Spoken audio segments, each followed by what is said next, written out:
교회 공동체의 목회자의 위치에 있는 감독에 대해서 바울은 앞 시간에 교훈했습니다. 예수님의 피로 사신 교회를 돌보고 말씀을 가르치며 감독하는 자가 바로 목회자의 위치에 있는 감독인데, 바울은 그 감독이 갖추어야 될 덕목들을 쭉 나열했지만 그 나열한 내용들을 우리가 확인해 보니 결국은 보편적인 성도의 삶을 잘 살아내고 있는 자, 그것이 감독이 되는 가장 중요한 기준이었습니다. 감독만이 필요한 특별한 무엇이 있는 것이 아니고 성도의 삶을 잘 살아내기 위해 애쓰고 힘쓰고 있는 자, 그런 자가 감독이 되어야 한다는 것이었죠. 교회 공동체의 감독이 이러한 성도로서의 기본적인 삶을 잘 살아내지 못하면 결국은 교만에 빠지게 됩니다. 교만에 빠지면 결국 교회는 무너집니다. 또한 교회는 그릇된 길로 가게 되지요. 그래서 감독이라고 하는, 목회자라고 하는 위치는 정말 아주 기본적인 성도의 삶에 충실한 그러한 애씀이 필요한 위치인 것입니다. 여러분, 기도 많이 해주십시오. 오늘날도 다르지 않습니다. 모든 목회자들이, 모든 사역자들이 교만을 부리지 않고 아주 기본적인 성도다운 삶에 충실할 수 있도록, 그래서 하나님 앞에 정직할 수 있도록 기도 많이 해주시기를 부탁합니다. 이제 바울은 교회의 일꾼의 위치에 있는 집사에 대해서 교훈합니다. 오늘 집사라고 표현을 하니까 권사님들은 나는 해당이 없구나 이렇게 생각할 수 있지만, 당시에는 직분이 세분화된 때가 아니었기 때문에 오늘 집사라고 표현하는 것은 교회의 모든 일꾼된 자를 의미하는 겁니다. 그러니 모든 성도가 귀 담아 들으실 필요가 있는 내용임을 기억해 주시길 부탁합니다. 자, 본문으로 함께 들어가시죠. 자, 8절과 9절을 함께 읽겠습니다. 시작. 이와 같이 집사들도 정중하고 일구이연을 하지 아니하고 술에 인박이지 아니하고 더러운 일을 탐하지 아니하고 깨끗한 양심에 믿음의 비밀을 가진 자라야 할지니. 자, 이 구절을 시작함에 있어서 이와 같이라는 표현으로 시작합니다. 이 이와 같이라고 하는 것은 어떤 의미가 되냐면, 앞에서 감독에 대해서 교훈했던 것 같이 이제 그 동일한 중심을 가지고 집사에 대해서도 교훈합니다, 이런 의미가 되는 거죠. 그러니까 그 교훈하는 중심은 감독에게 전한 메시지와 거의 같다는 거예요. 그래서 오늘 이제 집사에 대해서도 동일한 맥락을 가지고 살펴볼 텐데, 먼저 우리가 딱 눈으로 보게 되는 것은 뭐냐면 저번 시간에 살펴봤던 감독에 해당하는 내용이나 오늘 집사에게 요구하는 이 두 구절에 담긴 내용이나 별반 다르지 않네, 이렇게 여겨지실 거예요. 왜냐하면 감독에 대해서 말씀드릴 때도 이야기했지만 보편적인 성도에게 당연히 있어야 될 내용들이었던 거예요. 그러니까 집사에게 요구하는 것도 보편적인 성도에게 당연히 가지고 있어야 될 내용과 다르지 않은 거죠. 그러니 감독에게 필요한 내용과 집사에게 필요한 내용이 크게 다를 수가 없습니다. 그럼에도 불구하고 지금 바울이 감독과 집사를 구분해서 또 중첩되는 내용을 가지고 이야기하는 것은 뭐냐면, 동일하게 성도의 삶을 살아가야 된다는 강조점과 함께 특별히 집사, 교회의 일꾼으로서 일을 해야 되는 집사들에게 조금 더 힘주어서 강조하고 싶은 내용이 있기 때문에 그래요. 전혀 다른 내용을 말하려고 하는 것이 아니고 동일한 내용이지만 조금 더 힘주어서 강조해야 될 내용이 있기 때문에 감독과 집사를 굳이 구분해서 거의 동일한 내용을 가지고 지금 이야기를 하는 겁니다. 이해되시죠? 그래서 많은 부분이 동일하겠으나 차근차근 또 짚어보겠습니다. 자, 먼저 집사라고 하는 이 직분, 그러니까 집사로 번역된 단어에 대해서 좀 생각을 해보고 넘어가면 좋을 것 같아요. 집사로 번역된 헬라어는 디아코노스라고 하는 단어를 씁니다. 그러니까 본래 이 단어는 어떤 의미로 사용되던 단어냐면, 식탁에서 시중을 드는 종 또는 노예, 이런 자들을 일컫는 단어예요. 그래서 당시에 그냥 디아코노스다라고 하면 종이구나, 노예구나, 이렇게 여겨지는 단어였죠. 그런데 이 단어를 교회에서 교회를 섬기고 성도를 섬기는 자에게 이 단어를 사용하게 된 거예요. 그러다 보니까 점차 이 단어가 교회 안에서 자리를 잡아가면서 어떤 의미로 발전을 하냐면 섬기는 자, 봉사하는 자, 이런 의미로 발전을 하게 된 거예요. 그러다 보니까 이 단어가 본래는 종이나 노예를 의미했지만 시대를 거슬러 올라가면서 신앙을 가진 자들에게는 종이란 의미보다 섬기는 위치에 있는 사람, 봉사하는 위치에 있는 사람, 이런 의미로 많이 발전해서 그렇게 많이 사용되어지게 됐던 거죠. 여러분, 집사라고 하는 직분이 본래 어떻게 생겨난 걸까요? 우리가 사도행전에서도 이미 확인을 했었지만 감독이나 장로들을 도우면서 교인들 중에 가난한 일을 구제하는 일에 조금 더 앞장서게 하도록 하기 위해서 집사라고 하는 위치가 생겨나기 시작한 거잖아요. 그렇게 해서 성도의 어떤 가난함을 돕고 구제하는 일에 힘쓰다 보니까 점차 이 집사라고 하는 위치가 교회 안에서 단순하게 구제하는 일로만 끝나는 것이 아니라 교회를 돕고 성도를 섬기는 이런 일로 조금 더 확대되면서 여러 가지 섬기는 일, 여러 가지 봉사하는 일에 이런 집사의 위치에 있는 자들이 일을 감당하게 되었던 것입니다. 그러니까 집사라고 하는 교회에서 권사님도 마찬가지고요. 이런 위치의 직분을 받게 된 자들은 정말 교회에서 일꾼으로서 섬기는 자들이다라고 우리가 오늘 볼 수 있는 겁니다. 이해되시죠? 이렇게 교회에 정말 일꾼으로서 필요한 집사라고 하는 직분을 맡게 됨에 있어서 바울은 어떤 덕목들을 강조하는지 차근차근 살펴보겠습니다. 첫 번째로 바울이 강조하는 것은 뭐냐면 정중한 사람이어야 된대요. 정중한 사람. 헬라어로는 셈노스라고 하는 단어를 쓰는데요. 이 셈노스라고 하는 단어가 가지고 있는 이 중심은 뭐냐면 말과 행실이 가볍지 않은 사람을 말해요. 그러니까 어떤 말을 하더라도 신뢰함이 있는, 진지함이 있는 말과 행실을 가진 사람. 그러니까 이런 말과 행실을 가진 사람은 기본적으로 존경받을 만한 성품을 소유한 자로 인정을 받겠죠. 그래서 집사라고 하는 교회의 어떤 섬김과 봉사 일을 맡는 사람이라면 그의 말과 행실이 가볍지 않고 아주 진중하고 믿을만하고 신뢰할 만한 이런 말과 행실을 가진 자가 이 교회를 섬기고 성도를 섬기는 이 일을 해야 된다라고 하는 것이 지금 강조되는 겁니다. 두 번째로 바울이 제시한 덕목은 일구이연을 하지 않는 거예요.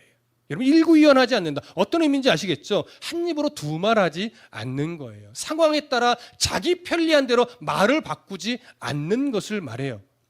왜 이 표현이 중요하냐면 일구이연을 하고 자기 편리대로 함부로 여기서 이 말하고 저기서 저 말하는 사람이 교회를 섬기고 성도를 섬기고 또 구제하는 일을 하다 보면요, 결국은 누군가를 속이게 되는 일이 생기고 누군가를 비방하는 일이 생기고 또 그러다 보면 다툼이 생기고 또 그러다 보면 누군가에게 상처를 주게 돼요. 때로는 의도적으로도 주지만 본의 아니게 상처를 주게 되는 일도 생겨요. 그러면 교회의 화목이 깨지죠. 그렇기 때문에 어떤 교회를 섬기고 성도를 섬기고 구제하는 일을 감당하는 그 직분을 맡는 자들은 절대적으로 일구이연을 하지 않고 함부로 말하지 않고 여기서 이 말하고 저기서 저 말하는 그런 성향의 사람이 이 직분을 맡아서는 안 되는 겁니다. 사실 이 일구이연하지 않는다라고 하는 것은 정중함과 어떤 면은 또 중첩되어 있어요. 그 말에 신뢰가 있는 사람, 말에 진지함이 있는 사람, 그런 사람이 일구이연하는 일은 사실은 극히 드물겠지요. 그래서 말과 행실이 얼마나 진지하고 믿을만하냐, 이것이 바울이 지금 강조하는 부분입니다. 그리고 세 번째로 강조하는 것은 술에 임박이지 않는 사람이어야 한대요. 감독에게도 동일하게 이 부분이 강조되었듯이 여기서 술에 임박이지 않는다는 것은 술에 중독되지 않는 삶을 이야기합니다. 저번 시간에도 언급했죠. 성경은 사실 술을 악으로 규정하진 않아요. 하지만 절대적으로 절제해야만 하는 내용으로 성경은 제시를 합니다. 왜 술을 절제해야 돼요? 여러분 아시다시피 당시에 술은 사실은 보편적인 음료 역할도 했던 시대이기 때문에 술을 아예 안 먹을 수 있는 사람은 없던 시대였어요. 하지만 결국 술은 술이기 때문에 술을 절제하지 못하면 하나님이 기뻐하는 흔적을 만들어낼 수 없게 돼요. 하나님의 영광을 가리게 되는 일도 많습니다. 그러다 보면 교회의 화목과 덕을 깨트리는 아주 위험한 요소가 되는 거죠. 그러면서 레위기를 통해서 어떤 예를 들었어요? 제사장이었던 나답과 아비후가 성전에 들어가서 분향을 할 때에 당연히 하나님이 명령한 불로 분향을 했어야 되는데 나답과 아비후는 하나님이 명령하지 않은 불로 함부로 분향하다가 하나님 앞에 심판을 받아 죽었습니다.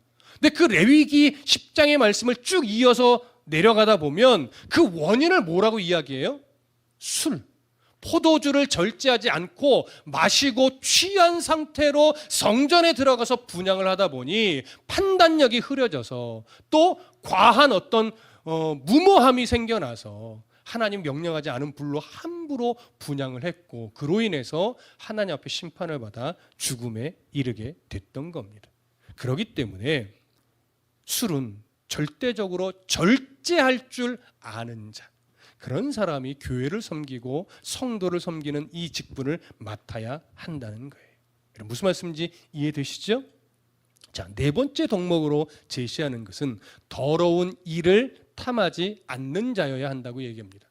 감독에게는 이 표현을 다르게 표현했어요. 어떻게 해요? 돈을 사랑하지 않는 자, 이렇게 표현했어요. 동일한 의미입니다. 특히 이 집사라고 하는 위치는요, 조금 전에도 언급을 했듯이 구제하는 일을 중점적으로 했어요. 그러니까 구제하는 일은 교회 재정과 맞물리는 일이에요. 그러니 교회의 재정을 관리하고 구제하는 일을 통해서 어려운 일을 계속 도와야 되는데 이런 사람이 돈에 눈이 어두워지기 시작하면 결국은 교회에 문제를 일으키고 교회의 재정을, 하나님의 그 재물을 개인의 사사로운 이익을 위해서 함부로 쓰게 되니까 교회에 여러 문제점을 만들어내게 되는 거죠. 그래서 돈의 유혹을 이겨낼 수 있고 재정을 투명하게 사용할 줄 아는 자, 그러한 자가 바로 교회의 집사로서의 역할을 감당해야 된다라는 부분을 강조하는 겁니다. 자, 이해되시죠? 이제 다섯 번째로 제시하는 덕목은 뭐냐면 깨끗한 양심의 믿음의 비밀을 가진 자라야 한다라고 얘기해요. 제가 오늘 보는 이 내용에서는 앞에 네 가지가 다 중요하지만 이 다섯 번째 내용이 가장 중요하다고 여겨집니다. 자, 왜냐? 여기 깨끗한 양심이라고 표현된 이 내용은요, 어떤 의미가 되냐면 착한 마음을 말하지 않아요.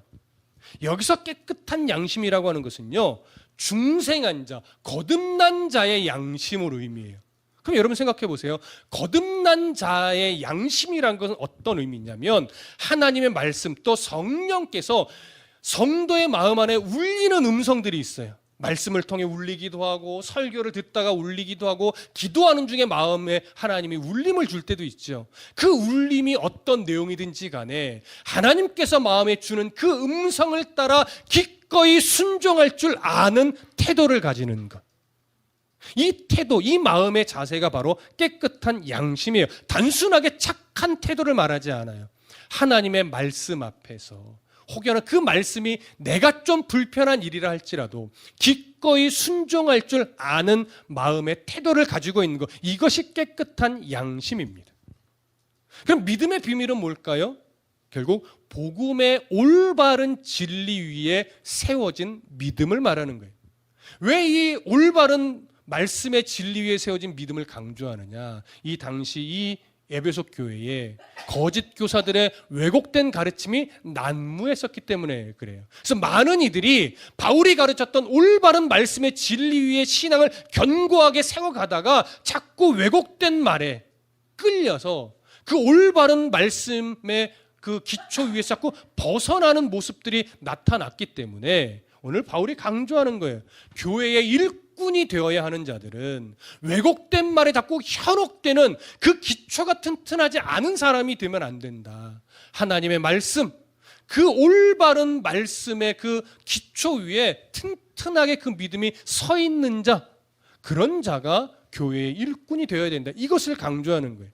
그래서 여러분 여기 믿음의 비밀이라고 해서 비밀로 번역된 헬라어가 뭐예요? 미스테리온이에요. 영어로는 미스테리란 말을 쓰죠. 왜 미스테리온이라는 이 헬라어 단어를 썼느냐? 감추고 보여주지 않고 들려주지 않는 그런 비밀을 의미하는 것이 아니고요. 예수 그리스도 십자가의 그 보혈의 복음 들려주고 보여주고 말해주어도 보편적으로는 깨닫기 어려워요. 왜?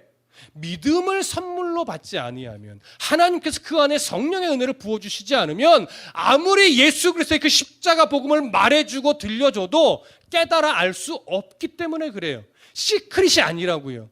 사이비 이단들은 자꾸 이 믿음의 비밀을 시크릿으로 강조해요. 그래서 우리들만 아는 비밀을 하나님이 주셨다, 우리들에게 배워야 너희들이 알 수 있다, 이렇게 말하지만 잘못된 거예요. 성경에서 믿음의 비밀은 시크릿이 아니란 말이에요. 미스테리온이에요. 하나님의 은혜 아래서 믿음을 선물로 받을 때, 성령께서 그의 깨닫는 은혜를 주실 때 비로소 그 예수 그리스도의 복음이 깨달아 알게 되어지는 거죠. 그러니까 이런 자가 그리스도인이란 말이에요. 그래서 믿음은 선물로 받는 거잖아요. 그러니까 보십시오. 왜 믿음의 비밀이에요? 왜 믿음의 비밀이라는 요소가 중요해요? 교회에서 교회 일꾼이 되어야 하는 자들은 하나님의 은혜를 덧입어서 성령의 인도함을 따라 그 믿음의 비밀을 깨닫고 그 하나님의 올바른 말씀의 기초 위에 그 신앙을 온전하게 세워서 그 세워진 말씀이 이끄시는 대로, 10년 가운데 울리시는 대로 순종할 줄 아는 태도를 가진 자, 그런 자여야 하기 때문에 그렇습니다. 이해되시죠? 그러니까 결국 깨끗한 양심의 믿음을 가진 자라고 하는 것은 올바른 복음의 진리 위에 그 믿음을 바르게 세운 다음에 결국 성령께서 그 마음에 주시는 울림대로 순종하면서 교회를 섬기고, 말씀이 그 안에 깨닫게 해주시는 은혜를 따라 성도를 섬기어야 하는 자이기 때문에 그렇습니다. 이해되시죠? 그러면 이 표현이 또 왜 중요하냐? 잘 들으세요. 아무리 봉사와 섬기는 일에 탁월한 열심을 가지고 있는 자라 할지라도 그 봉사와 섬김의 출발점이 복음의 올바른 진리를 따라 하나님께 받은 은혜를 따라서 행하는 일이 아니라면, 그거는요, 예수님 당시에 서기관이나 바리새인들이 지적받았던 것처럼 사람에게 보이려고 하는 의를 행하는 것과 별반 다르지 않기 때문에 그래요. 여러분, 믿음의 여정을 살아오면서 주변에도 돌아보십시오. 교회를 열심히 섬기다가도 이런저런 이유로 상처받고 신앙을 버리거나 교회를 떠나는 이가 있지요. 아니면 교회 안에 자꾸 분란을 만드는 이들이 있지요. 그게 누구의 잘못이냐를 따지기는 좀 어려우나 그 원인을 잘 찾아 들어가 보다 보면요, 그 섬김과 그 봉사의 출발점이 하나님의 말씀 위에 올바르게 서서 주신 은혜로 인해서 행했던 봉사와 섬김이 아니기 때문에 그래요. 하나님 주신 은혜를 따라서 내가 정말 하나님의 마음 안에서 봉사하고 섬기고 헌신을 하잖아요. 그럼 누가 알아주지 않는다고 상처받지 않아요. 누가 인정해주지 않는다고 섭섭해지지 않는단 말이에요. 근데 왜 내 안에 자꾸 섭섭함과 좀 불평과 원망이 교회에서 일을 하다가 생겨날까요? 나도 모르게 하나님의 마음을 놓치고 말씀의 그 출발점을 놓치고 사람에게 보이려고, 나를 좀 드러내려고 이 봉사와 헌신의 모습이 생겨났기 때문에 그래요. 그러면 이제 누군가 불편한 말을 하면 섭섭해지고, 누군가 알아주지 않고 인정해주지 않으면 마음에 괜히 섭섭한 마음이 계속 스며 들어오는 거예요. 그래서 여러분, 교회는요, 섬김과 봉사가 절대 우선이 되면 안 돼요. 봉사보다 더 중요한 건 예배가 온전하게 내 안에 회복이 되는 것이고, 말씀의 은혜를 내 안에 충만하게 받는 그 일이 먼저 우선이 돼야 돼요. 그렇게 하나님의 예배와 말씀을 통해서 내 안에 은혜가 채워지고 나서 내가 받은 이 은혜를 조금 더 교회를 섬기고 성도를 섬기며 훈련하면 좋겠다라고 하는 성령의 주시는 마음이 생겨났을 때, 그때 필요한 위치에서 섬기는 일을 감당해야 하는 거예요. 그러니까 우리 교회는 그렇게 막 헌신하고 봉사할 일이 많은 교회는 아니지만 그래도 여러 성도들이 이곳저곳에서 섬겨주시고 봉사해 주셔서 우리가 중식을 먹고 아이들을 가르치고 또 재정을 운영하며 여러 일들을 감당한단 말이죠. 그러나 본의 아니게 그 일을 하다 보면 또 한 해 두 해 하다 보면 조금은 지칠 때도 오고 조금은 왠지 섭섭하게 되는 마음이 생길 때도 있고 뭔가 모르게 불평이 생길 때도 있어요. 그때는 어떻게 되느냐 여러분, 교회가 자꾸 할 사람이 없는데 이런 거 먼저 생각하지 마시고 빨리 저나 누군가에게 이 마음의 상태를 이야기해서 잠시 쉬셔야 자신의 영적인 이 삶에 유익합니다. 교회 일꾼이 없다라고 내가 판단을 하고 억지로 일을 하다 보면요, 예배 생활도 놓치고요, 내 영적으로도 자꾸 퇴보하게 돼요.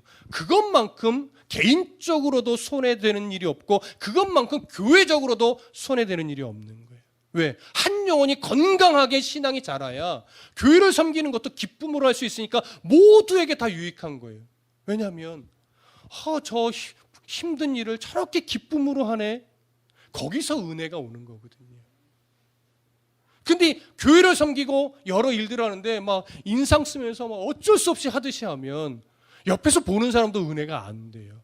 그러면 주변에도 덕이 안 되고 개인적으로도 덕이 안 되죠.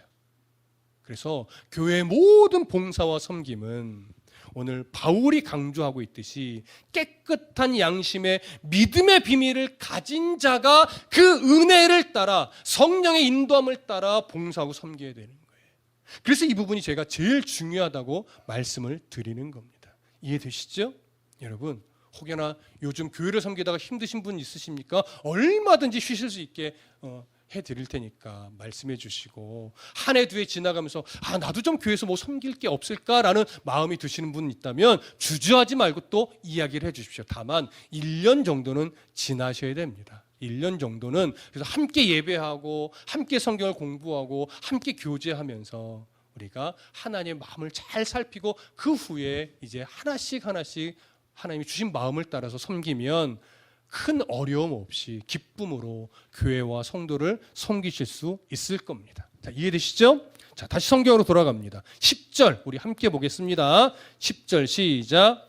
이에 이 사람들을 먼저 시험하여 보고 그 후에 책망할 것이 없으면 집사의 직분을 맡게 할 것이요. 자, 여기 보면 이렇게 집사로 세울 만한 자가 있다면 그들을 먼저 집사의 직분을 맡기기 전에 뭐 하래요?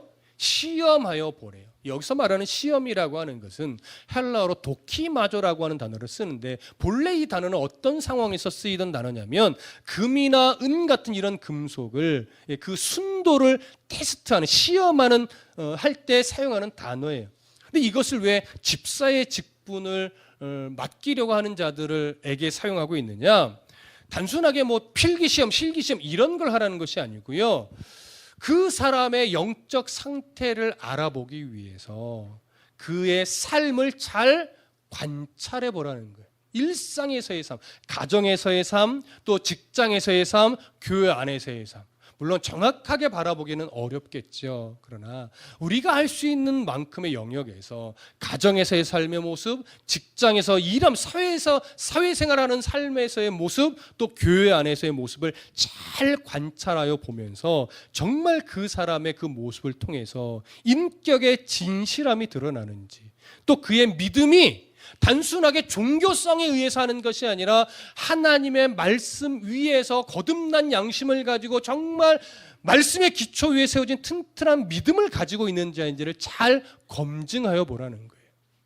완벽할 수는 없지만 그렇게 관찰하여 보고 검증하여 볼 때 크게 문제가 없다라고 여겨지면 그때 집사의 직분을 맡기라는 거죠. 여러분, 그러니까 여기 잘 보세요. 일 잘하는 사람한테 집사의 직분을 맡기라는 게 절대 아니란 말이에요. 교회는 합리적이어야 하지만 합리적이고 효율적인 게 우선이 되지는 않아요. 성경은 그런 일 잘하는 사람, 규모 있게 일할 수 있는 사람, 이런 사람에게 일을 맡기라 하지 않고 인격의 진실성과 그의 믿음의 말씀 위에 견고하게 세워졌느냐를 보고 그런 사람을 교회 일꾼으로 세우라고 강조하는 겁니다. 무슨 말씀인지 이해되시죠? 우리 교회가 앞으로 이 기준을 놓치지 않도록 저와 여러분들이 힘써야 할 내용이라고 여겨집니다. 자, 이렇게 해서 시험하여 보라고 말한 이후에 이제 11절을 볼까요? 11절 함께 읽습니다. 시작. 여자들도 이와 같이 정숙하고 모함하지 아니하며 절제하며 모든 일에 충성된 자라야 할지니라. 자, 이 부분을 살펴볼 때 우리가 조금 생각해 봐야 될 것이 뭐냐면 이 11절에 언급한 여자들이 도대체 어떤 여자들을 의미하느냐, 이걸 좀 고민해 보셔야 돼요. 학자들도요, 두 가지 견해로 좀 갈라져요. 첫 번째 견해는 뭐냐면 여기서 언급된 여자들은 여자인 집사, 그러니까 여자로서 집사 직분을 맡기려고 하는 자를 의미한다, 이렇게 보기도 하고요. 여기 여자들을 여자인 집사를 의미하는 것이 아니라 남자인 집사님들의 아내를 의미한다고도 봐요. 근데 사실 여자 집사로 보든지 집사의 아내로 보든지 이 문맥을 이해하는 데는 전혀 문제는 없어요. 여자의 집사로 봐도요, 이 11절의 내용은 중요해요. 또 집사의 아내들로 봐도 이 구절은 중요해요. 그래서 어떻게 봐도 전혀 문제가 되지는 않는데 12절을 보니까 또 이어지는 내용이 뭐냐면 집사들은 한 아내의 남편이 되어야 된다라고 하면서 집사의 아내를 언급하거든요. 그러니까 이런 것을 볼 때는 문장의 흐름으로 보면 집사의 아내로 보는 게 맞을 것 같아요. 하지만 이 한 절 여자 집사의 내용이 들어가는 게 조금은 생뚱맞아 보이기는 하나 여자인 집사로 봐도 사실은 문제가 없습니다. 그래서 저는 문맥의 흐름으로 보면 집사의 아내로 볼 거예요, 우리는. 하지만 여러분들이 읽어보다가 그래도 나는 이것이 여자 집사를 의미하는 것 같아 라고 생각해도 하고 들어도 문제가 없다는 얘기예요. 무슨 말씀이 이해되시죠? 자, 그래서 일단 우리는 문맥의 흐름상 조금 더 자연스럽다라고 여겨지는 집사의 아내로 이해하면서 일단 보기는 할 겁니다. 자, 그러면 바울이 이렇게 말합니다. 여자들도 집사의 아내들도 집사처럼, 여기 이와 같이라고 하는 것은 앞에서 언급한 것처럼이라는 의미이기 때문에 집사의 아내들도 집사로 임명된 남자들처럼 이렇게 이해하고 넘어갑니다. 자, 어떻게 하래요? 첫 번째, 정숙한 여인이 되어야 한대요. 여기 정숙이라는 건 뭐예요? 앞에서 남자 집사에게 정중한 자여야 한다라고 했던 내용과 사실은 맥이 똑같아요. 그래서 여기 정숙한 것도 뭐냐면 존경받을 만한 태도를 가지고 살아가는 자, 말과 행실에 진지함이 있고 믿을만한 자여야 한다라고 하는 의미가 돼요. 두 번째, 모함하지 아니해야 하는 여자여야 된대요. 앞에서 일구이연하지 않는다는 것과 사실은 동일한 맥락이죠. 뜬 소문을 옮기지 않고 남을 비방하지 않으며 함부로 말하지 않는 그런 아내여야 한다는 거예요. 그리고 절제, 남자에게 절제는 술과 관련이 되어 있겠지만 여자에게 절제는요, 무분별하게 세상의 화려함을 자꾸 쫓아가지 않는 절제를 말합니다. 그래서 세상의 것을 자꾸 쫓아가려는 그 마음을 절제하고 말씀을 가까이 할 줄 아는 아내여야 한다는 거예요. 그리고 모든 일에 충성되어야 된다는 것은 뭐냐면 어떤 일을 하든지 말씀이 인도하는 그대로 순종할 줄 아는 태도, 이런 태도를 가진 아내여야 한다는 거예요. 다시 말하면 이 네 가지 내용도 결국은 집사에게 또 감독에게 요구한 내용과 별반 다르지 않죠. 그러니까 집사의 아내들도 남편과 함께 교회를 기쁨으로 섬기는 자여야 한다라고 하는 의미예요. 그러니까 집사의 아내들도 이런 노력을 함께 해준다면 집사와 함께 교회를 섬기면서 교회를 더 화목하게 만드는 일에 도움이 되고 교회 안에서 더 덕을 세우는 일에 힘을 보탤 수 있으니 집사뿐 아니라 아내들도 동일하게 이런 성도로서의 삶을 잘 살아주면서 함께 교회 일을 해주면 훨씬 더 교회를 올바르게 세워가는데 도움이 될 것이다. 이런 의미로 우리가 이해할 수 있습니다. 이해되시죠? 하지만 여자 집사로 봐도 동일한 맥락이에요. 크게 문제되지 않습니다. 자, 다시 12절로 이제 넘어갑니다. 12절 함께 읽겠습니다. 시작. 집사들은 한 아내의 남편이 되어 자녀와 자기 집을 잘 다스리는 자일지니. 자, 감독에게 요구됐던 두 가지 내용이 고스란히 여기에도 담겨 있습니다. 자, 먼저 한 아내의 남편이 되어야 한다는 것. 감독을 이야기할 때도 강조했지만 재혼을 금하는 내용이 아닙니다. 여기서 강조되는 것은 일부 일처여야 함을 강조하는 것이고 정상적인 부부 생활을 하고 있는 자여야 함을 강조하는 거예요. 그러니까 감독도 마찬가지로 그랬고 집사들도 결국은 성경에서 가르치는 혼인의 거룩성을 인정하며 지켜내고 있는 자가 교회의 일꾼이 되어야 한다는 거죠. 그래서 한 명의 아내를 두어야 하고 아내를 함부로 버리는 자는 안 되고 또 결혼 생활이 문란한 자는 교회 일꾼이 되어서는 안 된다라고 하는 것. 이 부분 우리가 잘 기억하여야 할 겁니다. 그리고 또 하나 강조한 것은 뭐예요? 자녀와 자기 집을 잘 다스리는 자여야 한다는 거예요. 이것은 결국 뭐냐면 가정에서 부모로서의 역할, 완벽할 수는 없으나 부모로서의 그 역할을 잘 감당하기 위해 기도하며 최선을 다하고 있는 자, 그래서 할 수 있으면 자녀들이 그 부모를 존경할 수 있는 자, 그렇게 가정을 잘 다스리고 있는 자가 교회의 집사로서 일꾼이 된다면 정말 덕이 되고 본이 될 수 있을 거라는 거죠. 그러니까 이러한 지금까지 언급된 내용들을 열심히 그 성도의 기본이 되는 요소들이기 때문에 그 요소들을 잘 감당한다면 이런 자가 교회와 성도를 섬길 때 정말 아름다운 열매가 맺혀질 것이다. 그러니 특별한 것이 아니라 바로 이러한 성도로서의 기본이 되는 내용들을 열심히 감당해주고 특별히 올바른 말씀의 기초 위에 서서 하나님이 주신 마음을 가지고 교회를 섬길 때 그 교회의 일꾼된 집사들은 정말 하나님이 기뻐하는 순적들 열매들을 맺히게 될 것이니 그 일에 노력하기를 바란다. 이것이 바울의 마음일 겁니다. 자, 이해되시죠? 자, 이제 13절 함께 봅니다.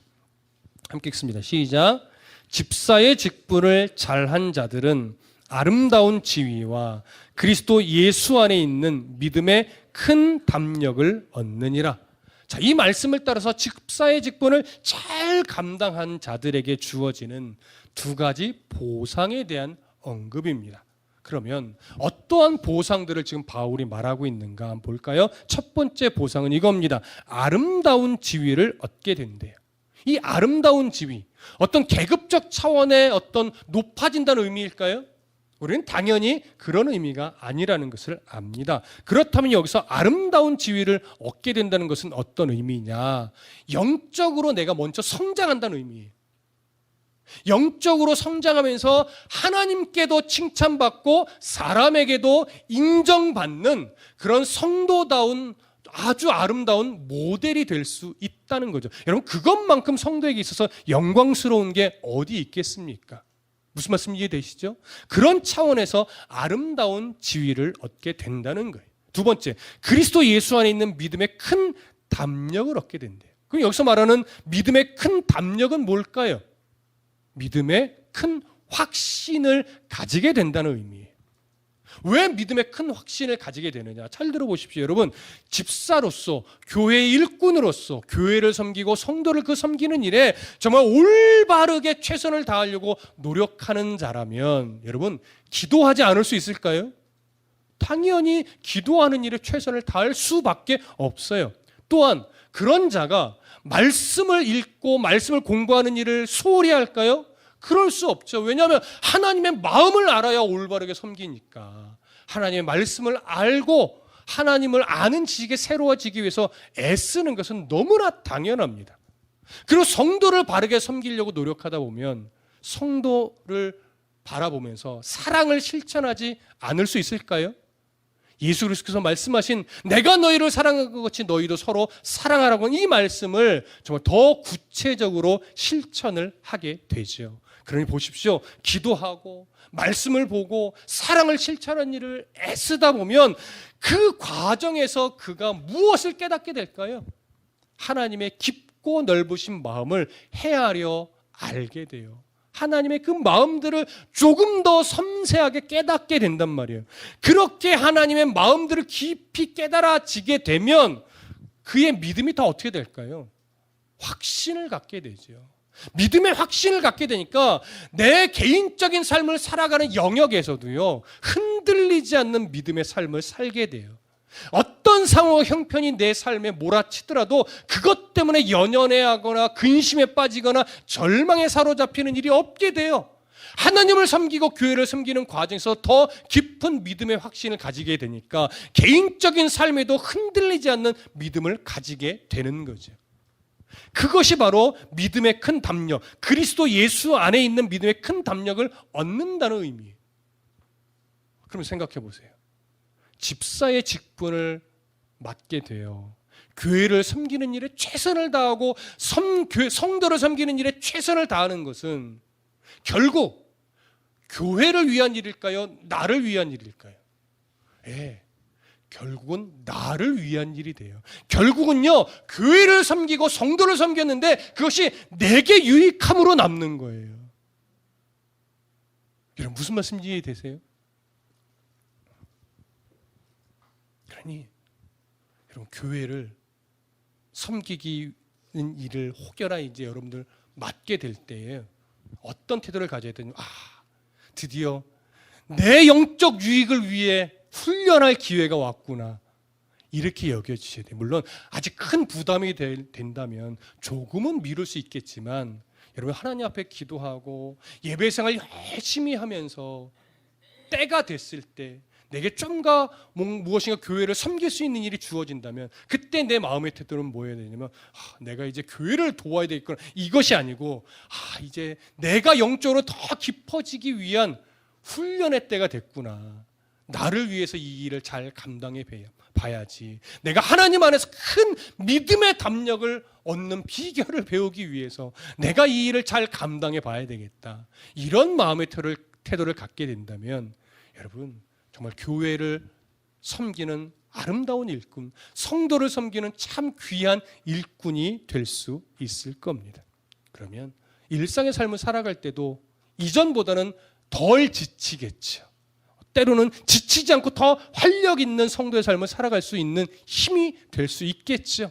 여러분, 그런 소망을 꿈꾸시면서 지금 교회를 섬기는 일에 애쓰시는 분들은 계속 그 일에 힘을 내주시고, 또 앞으로 교회를 섬기는 위치에 있게 될 또 때가 온다면 이런 태도로 교회의 일들을 감당해 주시기를 간절히 소망하고 축복합니다.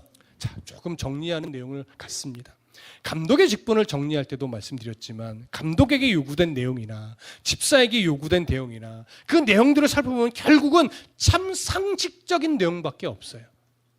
너무나 당연한 내용밖에 없어요.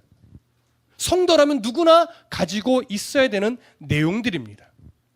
그런데 이 기본적인 내용이 오늘날 우리들에게 이 당연한 내용이 이상하게 특별한 기준처럼 여겨지는 건 왜일까요?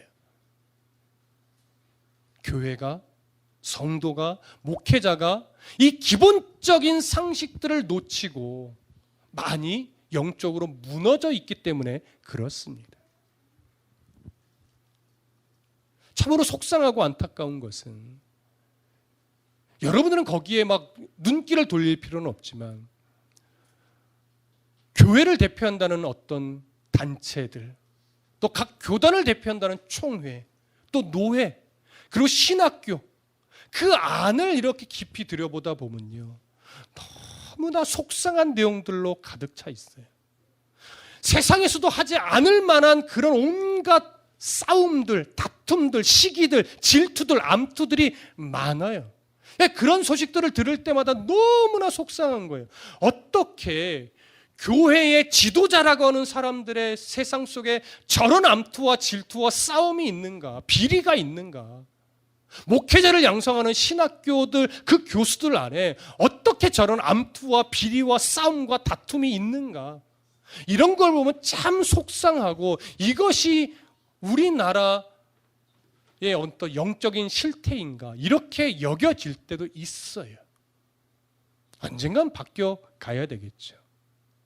여러분, 교계가 바뀌고 신학교가 바뀌기 위해서는요, 결국은 어쩔 수 없이 지금 우리가 똑바로 성도다운 그 신앙의 기초를 잘 쌓아내야 돼요. 저같이 별로 유명하지 않은 목사라 할지라도 저부터 목사로서 성도다운 그 기초적인 삶에 최선을 다해서 변질되지 않을 때 언젠가 교계가 바뀔 거고 새로워질 거고 언젠가 신학교가 새로워지겠지요. 여러분 무슨 말씀 이해되세요? 때로는 교단을 욕하고 싶을 때도 있고요. 때로는 총회를 욕하고 싶을 때도 있고요. 때로는 신학교를 욕하고 싶을 때도 있지만 그곳을 손가락질하고 욕하기 전에 나는 정말 성도다운 그 기초가 건강한가? 나는 오늘 교회에서 일하는 일꾼으로서 나의 신앙의 삶과 가정의 삶과 사회 속에서의 삶은 정말 성도다운 그 튼튼한 기초를 가지고 있는가 먼저 점검하셔야 돼요. 돌아보면 저부터도 그 기초에 충실하지 못하는 순간이 많거든요.